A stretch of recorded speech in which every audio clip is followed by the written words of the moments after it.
કંકોત્રી. એ આના લગન મારા ક્યારે થશે? થશે બી કે આ જન્મમાં?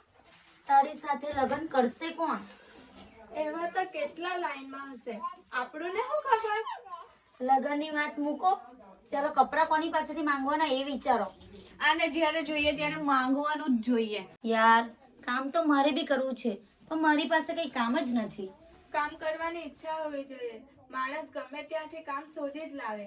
આનામાં ઈચ્છા જ નથી કામ કરવાની. કામ નથી મળે એમ કે કચરા પોતા કરવાનું કેટલું બધું કામ હોય ને હજુ લગનમાં મહિનો બાકી. મહિનામાં તો તું આરામથી 3 થી 4 હજાર રૂપિયા તો કમાઈ જ લે. એટલા પૈસામાં મારા 2 જણના કપડા તો આવી જ જાય. તું તારું પછી જોઈ લેજે.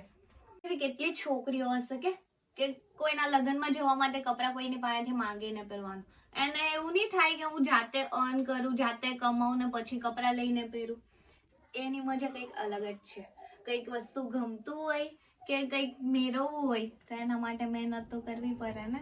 એ જ કરવાની છે. કોઈની પાસેથી માંગશું તો 1-2 દિવસ સારું લાગશે, પણ આપણું પોતાનું હશે તો કેટલું સારું લાગશે. મહેનત કરો તો અમે બી મહેનત. આપણી પ્રગતિ માટે આપણે જ મહેનત કરશું. કોઈની પાસેથી કંઈ લેવાનું નથી કાં તો કોઈની પાસેથી કંઈક માંગવાનું નથી. આપણે જાતે જ કરશું. એમાં બહુ સુકૂન મળશે. શું કેવું?